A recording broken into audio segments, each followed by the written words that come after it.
우리가 무심코 깻잎과 함께 먹은 이것 때문에 신경이 파괴되고 치매에 걸렸다는 거 혹시 알고 계셨나요? 요즘 치매와 신경질환으로 고통받고 있는 분들이 계속 늘어나고 있습니다. 심지어 65세 이상의 고령층뿐만 아니라 이제는 30대 청년층에서도 나타나고 있죠. 문제는 뇌와 중추신경계에 있는 신경세포는 다른 곳의 신경세포와는 달리 회복이 거의 불가능하다는 데 있습니다. 치매가 불치병으로 불리는 이유이죠. 그래서 치매와 신경세포 파괴를 예방할 수 있는 식단 관리가 매우 중요합니다. 이번 영상을 끝까지 시청해주시면 치매와 우리 신경계에 가장 안 좋은 최악의 음식 5가지와 치매를 예방하고 뇌신경세포를 튼튼하게 만들어주는 최고의 깻잎을 먹는 방법 5가지를 알아가실 수 있으니 꼭 도움이 되셨으면 좋겠습니다. 그리고 구독과 좋아요로 응원해주시면 이 영상을 더 많은 분께 전달하여 많은 생명을 구하고 더 유익한 영상으로 보답드릴 수 있으니 많은 성원 부탁드리겠습니다. 건강은 선택입니다.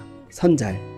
먼저 치매와 뇌신경이 파괴되는 주된 원인은 뭘까요? 바로 만성염증을 일으키는 높은 인슐린 저항성에 있습니다. 이 인슐린 저항성이 만병의 근원입니다. 우리가 가장 두려워하는 질병인 고혈압, 당뇨, 암, 치매를 일으키는 근본적인 원인이 바로 인슐린 저항성에 있기 때문입니다. 그렇다면 인슐린 저항성은 왜 생기는 것일까요? 인슐린 호르몬은 저장 호르몬입니다. 간에, 근육에, 지방세포에, 우리 뇌에 포도당 에너지를 공급하고 저장하는 호르몬입니다. 이러한 공급과 저장에 문제가 생기는 이유는 바로 고혈당입니다. 혈당이 높아지면 인슐린 호르몬이 많이 분비될 수밖에 없고 그만큼 우리 몸은 많은 에너지를 저장해야 합니다. 그런데 문제는 이러한 에너지 저장에는 반드시 한계가 있다는 것이죠. 이 한계를 넘어가면 우리의 세포들은 인슐린 호르몬을 거부하기 시작합니다. 이렇게 생기는 것이 인슐린 저항성입니다. 우리 몸의 세포들이 인슐린 호르몬에 저항하기 시작하면 췌장은 더 많은 인슐린 호르몬을 분비할 수밖에 없습니다. 상황이 점차 악화된다는 것이죠. 그래서 이 저항성이라는 점수를 쌓이지 않게 하는 것이 치매 예방의 핵심입니다. 인슐린 저항성을 높이는 식습관을 바꾸지 않으면 우리의 건강을 장담할 수 없습니다. 병은 약을 먹어서 치료하는 것보다 수술해서 치료하는 것보다 병의 원인이 되는 식습관을 고치는 것이 훨씬 쉽고 안전합니다. 우리는 매일 이걸 놓치고 있습니다. 그렇습니다. 우리의 건강은 오늘 우리가 먹은 음식의 결과입니다. 인슐린 저항성을 높이는 음식을 자주, 그것도 많이 먹으면 우리 온몸은 염증으로 가득 차게 됩니다. 이 만성염증이 결국 우리 신경과 뇌세포를 파괴하게 만들고 치매에 걸리게 만듭니다. 자, 그렇다면 치매와 우리 신경계에 가장 안 좋은 최악의 음식 5가지와 치매를 예방하고 뇌신경세포를 튼튼하게 만들어주는 최고의 깻잎을 먹는 방법 5가지를 함께 알아보겠습니다. 첫 번째로 피해야 할 음식은 바로 밀가루 음식입니다. 우리가 깻잎과 함께 먹는 음식 중에서 가장 먼저 피해야 할 음식은 다름 아닌 밀가루 음식들입니다. 깻잎에는 치매를 예방할 수 있는 오메가3 지방산과 알파 리놀렌산이라는 너무 좋은 성분이 들어가 있습니다. 이 성분들은 뇌세포를 형성하는 재료가 되기 때문이죠. 뇌가 줄어드는 치매라는 질병을 예방할 수 있는 최고의 영양소가 바로 오메가3 지방산과 알파 리놀렌산입니다. 그런데 탄수화물과 글루텐 단백질이 주요 성분인 밀가루 음식을 깻잎과 함께 섭취하면 어떻게 될까요? 깻잎을 통한 오메가3 지방산 섭취가 아무 의미가 없어집니다. 오히려 고혈당으로 인해 인슐린 저항성만 높이는 결과를 초래합니다. 물론 깻잎을 먹지 않고 밀가루 음식만 먹는 것이 더 안 좋습니다. 그렇다고 위안으로 삼을 일은 아니라는 거죠. 우리는 이 착각 속에 빠져 있습니다. 좋은 음식을 함께 먹으면 중화된다는 생각입니다. 이 생각 때문에 우리가 건강을 잃어가고 있는 진짜 이유입니다. 뇌세포의 재료가 되는 성분을 아무리 잘 섭취하더라도 뇌혈관 장벽이라는 뇌의 보호막까지 뚫어버리는 음식을 자주 섭취한다면 아무 의미가 없다는 것이죠. 즉 건강에 좋은 음식은 건강에 좋지 않은 음식을 먹지 않으면서 섭취해야 의미가 있다는 것입니다. 또한 밀가루 음식들을 지속적으로 많이 먹게 되면 온몸이 만성염증으로 가득 차게 됩니다. 치매를 앞당길 수밖에 없습니다. 깻잎을 밀가루 음식을 먹기 위한 합리화로 사용하시면 안 됩니다. 밀가루가 멀어지면 치매도 멀어집니다. 그렇다면 우리는 깻잎을 어떻게 먹어야 할까요? 첫 번째로 따져야 할 것은 언제 먹느냐입니다. 물론 깻잎을 간식으로 먹자는 것은 아닙니다. 식사로 먹어야 합니다. 그렇다면 어떤 식사로 먹어야 할까요? 제가 추천드리는 추천드리는 방법은 깻잎은 매끼 식사마다 빠짐없이 드시는 것이 좋습니다. 왜냐하면 우리 식습관의 가장 큰 문제점 중에 하나가 오메가3 지방산과 오메가6 지방산 섭취의 불균형에 있기 때문입니다. 오메가3 지방산은 염증을 줄이는 역할인 반면에 오메가6 지방산은 염증을 늘리는 역할을 맡고 있습니다. 문제는 염증을 늘리고 유발하는 오메가6 지방산을 우리가 훨씬 많이 먹고 있다는 것이죠. 이러한 식단 때문에 만성염증이 늘어났고 치매 환자가 폭발하고 있는 이유입니다. 그래서 우리는 오메가3 지방산 섭취를 대폭 늘려야 합니다. 반면에 오메가6 지방산 섭취는 줄여야 합니다. 이 식단 개선에 가장 큰 도움을 주는 것이 바로 깻잎입니다. 깻잎은 많이 먹어야 합니다. 물론 개인 건강 상태나 환경에 따라 다른 접근이 필요하겠지만 깻잎은 많이 드시는 것을 목표로 삼아야 합니다. 그래야 이 불균형을 해소할 수 있습니다. 그래서 깻잎은 매끼 식사마다 5장씩 꼭 챙겨 드셨으면 좋겠습니다. 장수와 치매 예방이라는 두 마리 토끼를 함께 잡으실 수 있습니다. 두 번째로 피해야 할 음식은 바로 설탕입니다. 특히 반찬으로 먹는 깻잎 무침, 조림, 찜을 만들어 드실 때 설탕을 많이 사용하고 있습니다. 그렇다면 왜 깻잎을 설탕과 함께 먹으면 우리 몸에 안 좋을까요? 깻잎뿐만 아니라 여러 반찬들의 여러 음식들에 설탕을 사용하여 달게 먹고 있기 때문입니다. 즉 설탕이 들어가지 않는 반찬이 더 적다는 것이죠. 우리 식단은 사실상 설탕이 범벅된 식단입니다. 설탕을 많이 사용하시지 않는 분들도 계실 텐데요. 그러나 안심하실 수는 없습니다. 우리가 사용하는 맛술, 참치액 같은 조미유들도 설탕이 들어가 있습니다. 그리고 각종 소스들에도 설탕이 들어가 있습니다. 우리가 먹고 있는 설탕은 이처럼 상상을 초월합니다. 보여지는 설탕보다 보여지지 않는 설탕이 더 많습니다. 그렇다면 왜 설탕이 이토록 치매 예방에 안 좋을까요? 설탕은 포도당이 절반, 과당이 절반인 음식입니다. 과당을 많이 섭취하게 되면 우리 간에 지방이 쌓이게 됩니다. 지방간이 되는 것이죠. 이 지방간이 인슐린 저항성을 가장 빠르게 높이는 지름길입니다. 그리고 이 지방간이 결국 당뇨를 만들고 당뇨는 다시 치매를 부릅니다. 결국 설탕이 치매를 부르는 지름길이 된다는 것이죠. 설탕과 밀가루 음식은 무조건 줄이셔야 합니다. 우리는 알고 있습니다. 정제된 탄수화물이 우리 몸에 안 좋다는 것을 대부분 다 알고 계시는 사실입니다. 그런데도 끊을 수 없고 줄일 수 없습니다. 우리가 단맛을 좋아하고 기뻐하기 때문입니다. 그래서 이 본능을 자제하는 것이 쉽지 않습니다. 그래도 포기할 수는 없습니다. 건강이 훨씬 중요하다는 것을 깨닫고 우리의 생각을 건강한 생각으로 바꿀 수 있다면 우리는 설탕과 밀가루 음식들을 피할 수 있습니다. 줄일 수 있습니다. 설탕은 우리에게 잠시 행복감을 줄 수 있습니다. 하지만 설탕은 우리를 오랜 기간 동안 고통스럽게 만드는 두 얼굴의 음식입니다. 설탕이 멀어지면 치매도 멀어집니다. 그렇다면 우리는 깻잎을 어떻게 먹어야 할까요? 두 번째로 따져야 할 것은 깻잎을 무엇과 함께 먹느냐입니다. 현재 깻잎과 함께 먹으면 좋은 음식으로는 소고기, 닭고기 같은 단백질 위주의 음식이 많이 소개되고 있는데요. 깻잎이 단백질의 소화를 도와주기 때문입니다. 그런데 제가 강조드린 것처럼 인슐린 저항성과 만성염증을 줄이는 데 중심을 둔다면 함께 먹어야 할 음식은 따로 있다는 것이죠. 제가 추천드리는 음식은 바로 계란입니다. 계란과 함께 깻잎 그리고 여러 가지 채소를 함께 주식, 즉 한 끼 식사로 드셔보셨으면 좋겠습니다. 이렇게 드시면 치매가 오다가도 도망갈 수 있습니다. 인슐린 저항성이 개선되기 때문입니다. 인슐린 저항성이 줄어들면 만성염증도 줄어듭니다. 만성염증 자체를 줄이기는 쉽지 않습니다. 인슐린 저항성이 있는 한 만성염증은 지속될 수밖에 없기 때문입니다. 탄수화물을 줄여야 치매를 예방할 수 있습니다. 세 번째로 피해야 할 음식은 바로 가공육입니다. 깻잎 요리에 햄이나 소세지가 들어가는 게 있을까요? 네, 있습니다. 바로 전입니다. 그리고 반찬으로 함께 드시는 경우도 많습니다. 가공육이 문제가 되는 이유는 여러 번 말씀드렸지만 오늘은 색다른 관점으로 설명드리려 합니다. 바로 가공육에 들어간 전분과 설탕입니다. 가공육에는 고기와 각종 첨가물만 들어있는 것이 아닙니다. 제가 지금까지 강조드렸던 정제된 탄수화물, 바로 밀가루 전분과 설탕이 함께 들어가 있습니다. 물론 제품별로 차이가 있겠지만 가공육은 고기로만 만든 음식이 아니라는 것이죠. 아마 이런 관점으로는 생각해 보시지 않으셨을 겁니다. 가공육은 아질산 나트륨 같은 첨가물 때문에도 안 좋지만 인슐린 저항성도 높이고 염증도 높이기 때문에 우리 몸에 안 좋습니다. 한마디로 염증 폭발 음식입니다. 물론 우리가 가끔씩 먹을 수 있습니다. 가공식품의 장점을 누려야 할 때가 있습니다. 문제는 이런 음식들만 자주 많이 먹는 경우입니다. 저는 이 경우를 말씀드리는 것입니다. 가공식품은, 가공육은 시간과 비용이라는 행복을 주는 음식이 맞습니다. 그러나 이 시간 때문에, 이 비용 때문에 우리의 시간이 오히려 줄어들 수 있습니다. 우리의 비용이 늘어날 수 있습니다. 가공식품, 가공육은 꼭 줄여 나가셨으면 좋겠습니다. 가공육과 가공식품이 멀어지면 치매도 멀어집니다. 그렇다면 우리는 깻잎을 어떻게 먹어야 먹어야 할까요? 세 번째로 따져야 할 것은 깻잎을 어떻게 조리해서 먹느냐입니다. 조리 방법이 중요한 이유는 깻잎의 영양소를 최대한 파괴하지 않고 먹어야 하기 때문입니다. 깻잎을 생것으로 드시는 것이 제일 좋습니다. 왜냐하면 오메가3 지방산을 있는 그대로 풍부하게 섭취하기 위해서는 생것으로 먹는 것이 제일 좋기 때문입니다. 그리고 깻잎은 전이나 튀김으로 먹지 않는 것을 추천드립니다. 오래 굽고 튀겨 먹으면 영양소가 가장 많이 파괴되기 때문입니다. 뿐만 아니라 전이나 튀김으로 먹기 위해서는 발연점이 높은 오메가6 성분 위주의 기름을 사용할 수밖에 없습니다. 이런 기름을 사용하게 되면 오메가6 성분 섭취가 자동적으로 늘어나게 되고 깻잎을 통한 오메가3 섭취는 아무 의미가 없어지게 됩니다. 깻잎이 오메가3가 많다고 해서 튀김 음식을 먹기 위한 합리화로 사용하시면 안 됩니다. 그래서 깻잎은 쌈채소로 드시는 것이 제일 좋습니다. 치매를 예방할 수 있습니다. 네 번째로 피해야 할 음식은 바로 양념고기입니다. 돼지불고기, 닭갈비 등의 요리를 할 때 깻잎을 넣어 조리하거나 깻잎 쌈으로 드시는 경우가 많은데요. 물론 최고로 맛있는 궁합의 요리입니다. 그런데 건강한 요리라고는 말할 수 없다는 것입니다. 이 경우는 깻잎이 쌈채소라는 개념을 넘어서서 요리를 더 맛있게 만드는 향신채소로 사용됩니다. 문제는 깻잎이 들어갔다는 이유, 좋은 채소들이 많이 들어갔다는 이유로 안심하고 많이 먹게 된다는 데 있습니다. 즉 채소가 많이 들어가게 되면 양념고기에 아무리 밀가루 음식과 설탕이 많이 들어가더라도 안심하고 드신다는 데 있습니다. 저는 이 합리화를 말씀드리고 있습니다. 이런 합리화는 결코 우리 건강에 치매 예방에 도움이 되질 않습니다. 오히려 악화시킵니다. 이런 심리는 보상 심리입니다. 좋은 걸 먹었으니 나쁜 걸 먹어도 중화된다는 것이죠. 절대 그렇지 않습니다. 만약 중화가 된다면 이 세상에 아픈 사람은 한 명도 없어야 합니다. 그렇지 않다는 것이죠. 가끔씩 먹는 요리, 별미로 먹는 특식을 말씀드리는 것이 아닙니다. 이런 요리를 매일 자주 즐기는 것이 문제라는 것이죠. 깻잎, 상추, 양배추, 당근, 마늘, 우리 몸에 정말 좋은 채소들이 이 합리화로 사용되지 않았으면 좋겠습니다. 건강에 좋은 요리로, 건강에 좋은 방식으로 드셨으면 좋겠습니다. 합리화와 멀어지면 치매도 멀어집니다. 그렇다면 우리는 깻잎을 어떻게 먹어야 할까요? 네 번째로 따져야 할 것은 어떤 깻잎을 먹어야 하느냐입니다. 좋은 깻잎은 당연히 신선하고 농약을 쓰지 않으며 유기농으로 키운 깻잎이 제일 좋은 깻잎일 것입니다. 문제는 비용입니다. 우리가 최고로 신선하고 최고의 환경에서 만든 음식들만 먹을 수 있다면 얼마나 좋을까요? 그런데 그렇게 하기가 쉽지 않은 것이 사실입니다. 그래서 조금 더 현실적인 접근으로 판단해 보겠습니다. 만약 우리가 딱 하나만 신경 써야 한다면 어떤 부분일까요? 바로 잔류 농약입니다. 아무리 건강에 좋은 깻잎이라도 잔류 농약이 많다면 우리 몸에 안 좋기 때문입니다. 다른 채소들도 마찬가지입니다. 그래서 우리가 제일 신경 써야 할 부분은 잔류 농약 제거입니다. 그렇다면 깻잎의 잔류 농약은 어떻게 제거하는 것이 제일 좋을까요? 깻잎과 쌍추 같은 잎 채소들은 흐르는 물에 세척하시기 전에 꼭 물에 담궈 두시는 것이 중요합니다. 식초나 녹차 우린 물을 사용하시는 경우도 있는데요. 더 중요한 것은 시간입니다. 저는 10분 정도 충분히 담궈 주신 뒤에 흐르는 물에 두세 번 정도 세척해 주시는 것을 추천드립니다. 특히 깻잎은 앞면뿐만 아니라 뒷면도 깨끗하게 씻어 주셔야 합니다. 치매를 예방할 수 있습니다. 다섯 번째로 피해야 할 음식은 바로 술입니다. 깻잎을 술안주로 만들어 드시는 분들이 많습니다. 대표적으로 깻잎 전이 있죠. 깻잎은 반찬으로도 많이 활용되지만 의외로 술안주로도 많이 활용되고 있습니다. 깻잎의 향이 너무 좋기 때문이죠. 그런데 치매 예방에 가장 안 좋은 음식이 술이라는 거 알고 계셨나요? 술을 자주 마시면 기억력이 감퇴된다는 것을 아마 들어보셨을 겁니다. 뇌가 줄어들기 때문입니다. 말씀드렸듯이 깻잎이 술을 중화시켜주지 않습니다. 가끔씩 드시는 약주 한 잔을 말씀드리는 게 아닙니다. 매일매일 습관처럼 드시는 한 잔을 말씀드리는 겁니다. 잦은 음주는 치매에 너무 안 좋습니다. 깻잎이 치매 예방에 좋다고 해서 안주 삼아 드시면 괜찮다고 위안을 삼으시면 안 되는 이유입니다. 이걸 꼭 말씀드리고 싶었습니다. 좋아하는 음식을 먹기 위해 깻잎으로 위안을 삼지 않으셨으면 좋겠습니다. 술이 멀어지면 치매도 멀어집니다. 그렇다면 우리는 깻잎을 어떻게 먹어야 할까요? 다섯 번째로 따져야 할 것은 깻잎에도 부작용이 있다는 것입니다. 특히 신장이 안 좋으신 분들에게는 칼륨이 많은 채소들이 위험할 수 있습니다. 반드시 전문의와 상의하시고 섭취하는 것을 추천드립니다. 그리고 깻잎을 만병통치약으로 생각하지 않으셨으면 좋겠습니다. 깻잎 하나만 잘 먹는다고 해서 인슐린 저항성이 개선되고 만성염증이 줄어들지 않습니다. 계란 하나만 잘 섭취해도 치매를 예방할 수 있는 것이 아닙니다. 이런 식으로 건강정보를 접근하시면 안 됩니다. 균형 있는 식단 가운데 이런 노력들이 빛을 낼 수 있습니다. 아무렇게나 먹고 좋은 음식 딱 하나 잘 챙겨 드시는 것이 어떻게 건강을 만들 수 있겠습니까? 제가 꼭 말씀드리고 싶은 부분은 이 부분이었습니다. 그래서 건강정보를 접하실 때에는 나무로 보지 마시고 숲으로 방법으로 보셨으면 좋겠습니다. 10년이 더 젊어지시고 치매를 예방할 수 있습니다. 우리가 무심코 상추와 함께 먹은 이것 때문에 암에 걸리고 치매에 걸렸다는 거 혹시 알고 계셨나요? 우리가 매일 먹는 이 음식 때문에 뇌세포가 파괴되고 암세포가 성장할 수 있습니다. 이 음식들 때문에 만성염증이 악화되기 때문입니다. 그래서 암과 치매를 예방할 수 있는 식단 관리가 매우 중요합니다. 이번 영상을 끝까지 시청해 주시면 암과 치매 예방에 가장 안 좋은 상추와 함께 먹는 최악의 음식 5가지와 암과 치매를 예방하고 우리 수명을 연장시킬 수 있는 상추를 보약으로 먹는 방법 5가지를 알아가실 수 있으니 꼭 도움이 되셨으면 좋겠습니다. 먼저 암과 치매에 걸리는 주된 원인은 뭘까요? 만성염증을 일으키는 인슐린 저항성에 있습니다. 이 인슐린 저항성이 만병의 근원입니다. 그렇다면 인슐린 저항성은 왜 생기는 것일까요? 인슐린 호르몬은 저장 호르몬입니다. 간에, 근육에, 지방세포에, 우리 뇌에 포도당 에너지를 공급하고 저장하는 호르몬입니다. 이러한 공급과 저장에 문제가 생기는 이유는 바로 고혈당입니다. 혈당이 높아지면 인슐린 호르몬이 많이 분비될 수밖에 없고 그만큼 우리 몸은 많은 에너지를 저장해야 합니다. 그런데 문제는 이러한 에너지 저장에는 반드시 한계가 있다는 것이죠. 이 한계를 넘어가면 우리의 세포들은 인슐린 호르몬을 거부하기 시작합니다. 이렇게 생기는 것이 인슐린 저항성입니다. 우리 몸의 세포들이 인슐린 호르몬에 저항하기 시작하면 췌장은 더 많은 인슐린 호르몬을 분비할 수밖에 없습니다. 상황이 점차 악화된다는 것이죠. 그래서 이 저항성이라는 점수를 쌓이지 않게 하는 것이 암과 치매 예방의 핵심입니다. 인슐린에 저항하기 위해 우리 지방세포들이 분비하는 염증성 사이토카인이 만성염증의 주범입니다. 이 만성염증이 암을 만들고 치매를 만듭니다. 우리 뇌에 인슐린 저항성이 생기는 것이 치매입니다. 그래서 우리는 인슐린 저항성 점수는 낮추고 건강 점수를 높여야 합니다. 그렇다면 상추와 함께 먹는 어떤 음식들이 인슐린 저항성 점수를 높이는지 그리고 오히려 인슐린 저항성 점수를 낮추는 상추를 보약으로 먹는 방법에는 어떤 것들이 있는지 확인해 보도록 하겠습니다. 첫 번째로 피해야 할 음식은 비빔국수와 비빔면입니다. 우리가 상추와 함께 먹는 대표적인 밀가루 음식이 비빔국수와 비빔면이죠. 입맛이 없을 때 만들어 먹으면 너무나 맛있는 음식입니다. 문제는 이러한 비빔 형태의 국수와 면은 혈당을 극도로 높일 수 있는 최악의 음식이라는 것이죠. 밀가루 음식은 안 그래도 혈당을 많이 높이는데 비빔소스에 사용되는 고추장과 설탕 때문에 혈당이 더욱 높아진다는 것이죠. 말 그대로 혈당 폭발 음식입니다. 그래서 이 부분을 만회하기 위해 사용되는 음식이 바로 상추와 오이 같은 채소들입니다. 물론 더 맛있게 먹기 위해 사용되는 것도 맞습니다. 혈당 관리에 도움이 되는 것도 사실입니다. 함께 채소를 안 먹는 것보다 훨씬 도움이 되겠죠. 이건 부정할 수 없는 사실입니다. 그러나 제대로 된 혈당 관리를 하기 위해서는 비빔면과 채소량이 동일하거나 채소가 더 많아야 제대로 된 효과를 볼 수 있다는 것이죠. 사실상 비빔면이 아니라 비빔 채소가 되어버립니다. 이렇게 드시는 분은 아마 없으실 겁니다. 그래서 비빔국수와 비빔면 같은 밀가루 음식들은 줄이시는 것이 좋습니다. 고혈당을 막아야 인슐린 저항성 점수를 낮추고 암과 치매를 예방할 수 있습니다. 상추로, 채소로 밀가루 음식을 먹기 위한 위안을 삼지 않으셨으면 좋겠습니다. 상추는 우리 몸에 너무너무 좋은 채소입니다. 그렇다고 상추가 들어가는 모든 음식들이 건강한 음식이 되는 것은 아닙니다. 이걸 꼭 기억해 주셨으면 좋겠습니다. 그렇다면 우리는 상추를 어떻게 먹는 것이 좋을까요? 보약으로 먹는 방법 첫 번째는 상추를 몇 끼 식사마다 드시는 방법입니다. 상추를 하루 한 끼로 몰아서 드시는 것보다는 2끼나 3끼 식사로 나누어 드시는 것이 훨씬 좋습니다. 바로 혈당 관리 효율 때문입니다. 한 끼만 혈당 관리를 하는 것보다는 우리가 먹는 모든 몇 끼 식사를 관리하는 것이 인슐린 저항성 점수를 낮출 수 있는 최고의 전략이기 때문입니다. 즉 건강 점수 플러스 1점을 매일 쌓아 나갈 수 있다는 것이죠. 현상 유지가 아니라 우리가 건강을 회복하고 공격적으로 암과 치매를 예방할 수 있다는 것이죠. 뿐만 아니라 상추에는 염증을 촉진시키는 오메가6 지방산보다 염증을 줄여주는 오메가3 지방산이 훨씬 더 많이 들어 있습니다. 즉 많이 먹으면 많이 먹을수록 우리 몸의 만성염증을 줄여줄 수 있다는 것이죠. 제가 추천드리는 방법은 한 끼에는 무조건 상추 5장 식사법입니다. 어떤 식사를 하시더라도 상추 5장은 꼭 먹는 방법이 되겠습니다. 우리가 도저히 못 참고 비빔국수를 먹더라도 5장은 꼭 챙겨 먹자는 것이죠. 이렇게 상추를 몇 끼마다 챙겨 드셔서 암과 치매를 적극적으로 예방하셨으면 좋겠습니다. 두 번째로 피해야 할 음식은 양념 고기입니다. 우리가 상추를 가장 많이 즐기는 대표적인 방법이 쌈채소이죠. 상추를 쌈채소로 먹을 때 가장 많이 함께 먹는 음식 중에 하나가 고기입니다. 이 고기 음식 중에서 혈당을 올리고 우리 건강을 악화시킬 수 있는 가장 안 좋은 음식이 바로 양념 고기입니다. 닭갈비, 양념 돼지갈비, 양념 소갈비, 불고기, 제육볶음, 이런 양념 고기들은 우리 건강에 왜 좋지 않을까요? 양념에 혈당을 올리는 달달한 재료들이 많이 들어갈 수밖에 없기 때문입니다. 고기에 양념이 얼마나 들어간다고 혈당을 그렇게 올릴 수 있겠어 라고 생각하실 수 있는데요. 돼지갈비를 양념에 재워 놓은 것을 보셨을 겁니다. 많이 들어갑니다. 양념 고기를 먹으면 사실상 설탕을 많이 섭취할 수밖에 없습니다. 그래서 안 좋습니다. 그리고 양념 고기를 구워 먹으면 당독소도 많이 만들어질 수 있습니다. 당독소는 우리 혈관에 염증을 일으키는 최악의 물질이라고 말씀드렸습니다. 혈당도 높이고 염증도 일으키고 아무리 상추와 함께 먹는다고 하더라도 우리 건강 점수를 높이기는 어렵습니다. 물론 상추를 안 먹는 것보다는 함께 먹는 것이 훨씬 좋겠죠. 그렇다고 완벽하게 방어해 줄 수는 없습니다. 이런 위안과 합리화로 우리가 건강을 잃고 있다는 것을 꼭 기억해 주셨으면 좋겠습니다. 양념고기는 줄이시는 것이 좋습니다. 암과 치매를 예방할 수 있습니다. 그렇다면 우리는 상추를 어떻게 먹는 것이 좋을까요? 보약으로 먹는 방법 두 번째는 상추를 양질의 지방과 함께 드시는 것입니다. 우리가 왜 상추를 고기와 함께 즐겨 먹을까요? 궁합이 좋기 때문입니다. 상추의 풍부한 베타카로틴은 지용성 성분입니다. 즉 양질의 지방과 함께 섭취하면 베타카로틴 섭취 효율이 좋아지고 높아집니다. 물론 양념고기 대신 삶아서 먹는 보쌈, 갈비탕 같은 음식으로 상추와 함께 드시는 것이 더 좋습니다. 그리고 계란, 들기름과 함께 드셔도 너무 좋은데요. 계란 노른자의 콜린, 들기름에 풍부하게 함유되어 있는 오메가3는 우리 뇌 건강에 너무나 많이 필요한 영양소입니다. 많이 즐겨 드셔야 되겠죠. 그래서 자주 즐겨 드셔야 할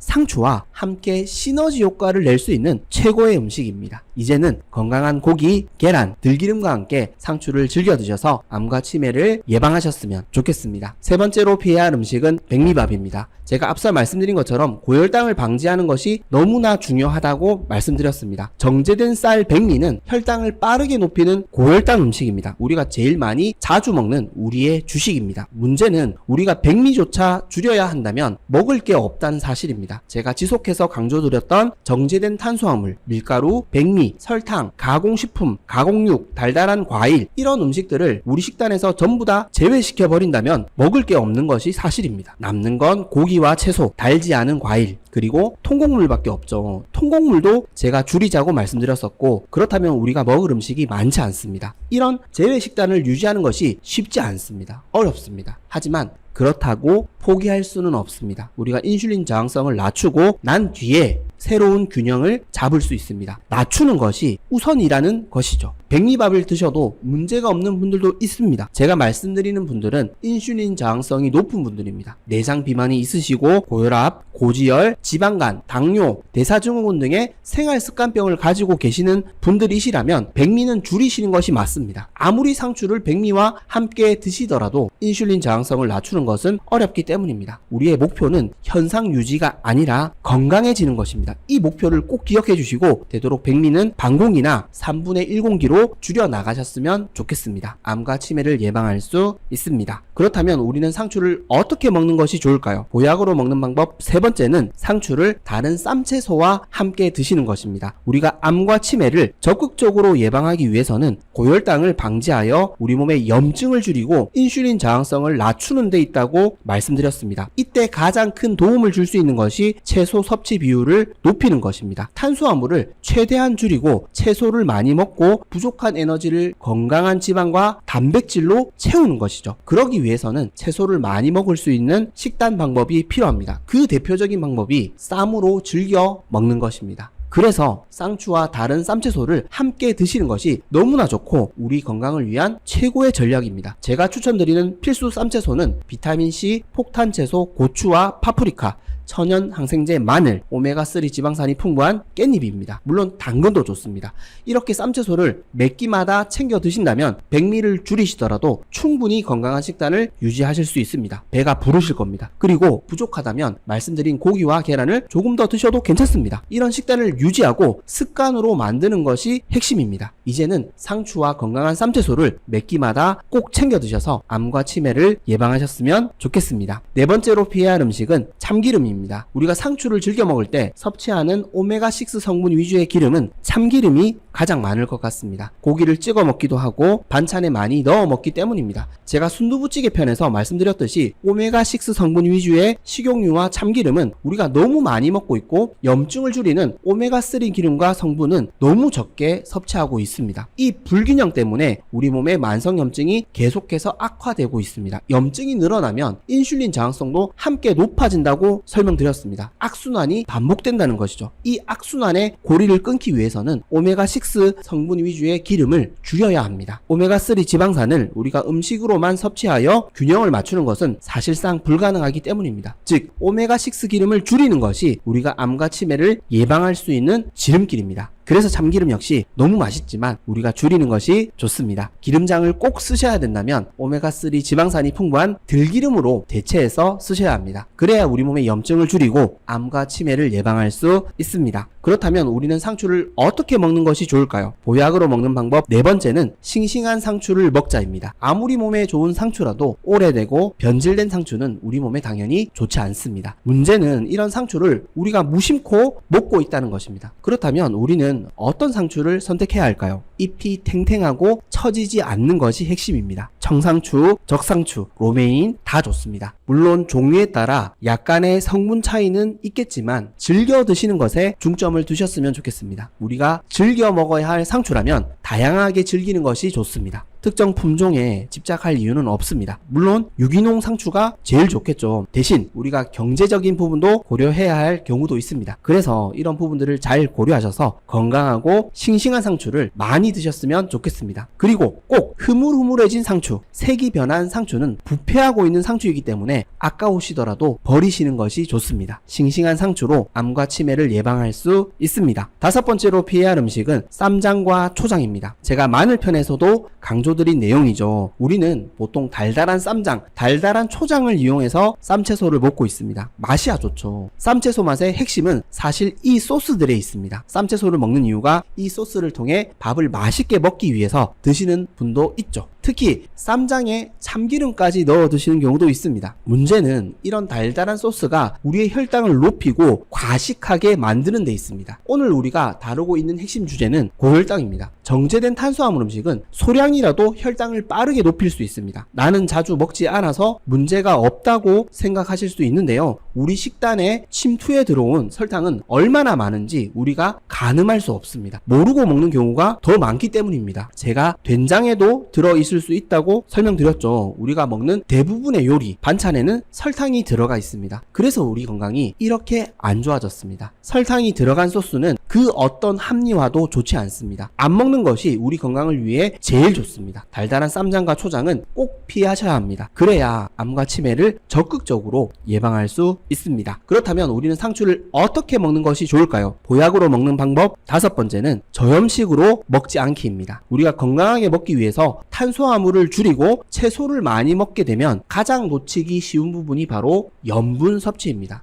저염식은 우리 몸에 너무나 안 좋습니다. 저염식은 우리 몸의 인슐린 저항성과 만성염증도 악화시킬 수 있습니다. 저염식이 오히려 심혈관 질환 사망률을 높인다는 연구 결과도 있죠. 물론 고염식으로 먹자는 것은 아닙니다. 부족하지 않게 먹어야 한다는 것이죠. 우리 혈액은 맹물이 아닙니다. 소금물입니다. 소금은 우리 몸에 꼭 필요한 필수 성분입니다. 적게 섭취하는 것이 훨씬 위험하다는 것이죠. 그래서 소금은 상추와 함께 먹는 고기나 계란에 충분히 넣어서 조미하는 것이 좋습니다. 국과 찌개로 함께 드셔도 좋습니다. 그리고 소금은 미네랄이 풍부한 히말라야 핑크 소금 같은 돌소금을 추천드립니다. 소금은 우리 혈관을 병들게 하는 주범이 아닙니다. 가공식품, 오메가6 기름, 당독소, 정제된 탄수화물, 염증, 인슐린 저항성, 그리고 이 결과로 만들어진 중성지방이 우리 혈관을 병들게 만드는 주범입니다. 이걸 꼭 기억해 주시고 적당한 염분 섭취로 암과 치매를 예방하셨으면 좋겠습니다. 말씀드린 내용을 마지막으로 정리해 보겠습니다. 우리가 암과 치매 예방을 위해 피해야 할 상추와 함께 먹는 음식은 비빔국수와 비빔면, 양념고기, 백미밥, 참기름, 쌈장과